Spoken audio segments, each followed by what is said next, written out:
प्यारे बच्चों, हिंदी की फुलवारी में आप सबका स्वागत है। आज हम कक्षा 7वीं का पाठ 12 पढ़ेंगे। अशोक का शस्त्र त्याग।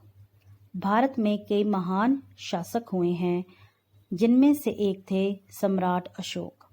ये मौर्य वंश के तीसरे शासक थे। इन्होंने बहुत से युद्ध लड़े और अपने साम्राज्य का बहुत विस्तार कर लिया, पर इनके अंतिम कलिंग के युद्ध में भारी नरसंहार को देखते हुए इन्होंने बौद्ध धर्म को अपना लिया। उसी कलिंग के युद्ध के वर्णन आपके इस पाठ में किया गया है। आओ बच्चों, अब हम पाठ पढ़ना शुरू करते हैं। पहला दृश्य। एक मैदान में मगध के सैनिकों के शिविर लगे हैं। बीच में मगध की पताका फहरा रही है।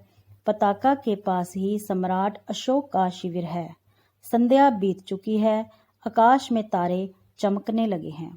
शिविरों में दीपक जल गए हैं। अपने शिविर में अशोक अकेले टहल रहे हैं। उनके मुख पर चिंता की छाया है। वे कुछ सोचते हुए आसन पर बैठ जाते हैं। पताका का अर्थ है झंडा। अशोक कहता है अपने आप से, सवत अपने आप से, आज 4 साल से ये युद्ध हो रहा है और कलिंग आज भी जीता नहीं जा सका है। दोनों ओर के लाखों आदमी मारे गए हैं, लाखों घायल हुए हैं, पर हम आज भी असफल हैं। क्या होगा इसका परिणाम? द्वारपाल सिर झुकाकर, राजन, संवाददाता आना चाहता है। अशोक कहता है आने दो। संवाददाता प्रवेश कर। महाराज, अशोक की जय हो। शुभ समाचार है। गुप्तचर समाचार लाया है कि कलिंग के महाराज लड़ाई में मारे गए हैं। अशोक प्रसन्नता पूर्वक, मारे गए हैं तो मगध की विजय हुई है, कलिंग जीत लिया गया है। संवाददाता चुप रहता है। अशोक, बोलते क्यों नहीं तुम? चुप क्यों हो? संवाददाता धीरे से, बोलूं क्या महाराज? कलिंग दुर्ग के फाटक आज भी बंद हैं। फिर किस मुंह से कहूं कि कलिंग जीत गया है? अशोक उत्तेजित होकर, कलिंग के फाटक आज भी बंद हैं? संवाददाता, हाँ महाराज, कलिंग के फाटक आज भी बंद हैं। अशोक उत्तेजित होकर खड़े होते हुए, बंद हैं तो खुल जाएंगे। जाओ, जाकर सेनापति से कहो कि कल सेना का संचालन मैं स्वयं करूंगा। कल या तो कलिंग के दुर्ग के फाटक खुल जाएंगे या मगध की सेना ही वापस चली जाएगी। जाओ, हाथ से जाने का संकेत करते हैं। दूसरा दृश्य। दूसरे दिन प्रातःकाल का समय, शस्त्र सज्जित अशोक घोड़े पर बैठ जाते हैं। उनके पास उनका सेनापति है। सामने कलिंग दुर्ग है जिसके फाटक बंद है। अशोक, मेरे वीर सैनिकों, आज 4 साल से युद्ध हो रहा है, फिर भी हम कलिंग को जीत नहीं पाए हैं। उसके किसी दुर्ग पर मगध की पताका नहीं फहरा रही है। कलिंग के महाराज मारे गए हैं। उनके सेनापति पहले ही कैद हो चुके हैं, फिर भी कलिंग आत्मसमर्पण नहीं कर रहा है। आओ, आज हम अपनी मातृभूमि की शपथ लेकर प्रण करें कि या तो हम कलिंग के दुर्ग पर अधिकार कर लेंगे या सदा के लिए मृत्यु की गोद में सो जाएंगे। सब सैनिक तलवार खींचकर, मगध की जय, सम्राट अशोक की जय। सहसा दुर्ग का फाटक खुल जाता है। सब आश्चर्य से उधर देखने लगते हैं। उनकी तलवारें खींची की खींची रह जाती हैं। शस्त्र सज्जित स्त्रियों की विशाल सेना फाटक के बाहर निकलने लगती है। सेना के आगे पुरुष वेश में एक वीरांगना है, जो सैनिक वेश में साक्षात चंडी सी दिखाई देती है। ये कलिंग महाराज की लड़की पद्मा है। स्त्रियों की सेना अशोक की सेना से कुछ दूरी पर रुक जाती है। अशोक के सिपाही मंत्रमुग्ध से देखते रह जाते हैं। अशोक भी चकित रह जाते हैं। पद्मा आगे बढ़कर अपनी सेना से, बहनों, तुम वीर कन्या, वीर भगिनी, वीर पत्नी हो। मुझे तुमसे कुछ नहीं कहना। जिस सेना ने तुम्हारे पिता, भाई, पुत्र और पति की हत्या की है, वह तुम्हारे सामने खड़ी है। आज उसी से तुम्हें लोहा लेना है। तुम प्रण करो कि जननी जन्मभूमि को पराधीन होते देखने से पहले तुम सदा के लिए अपनी आंखें बंद कर लोगी।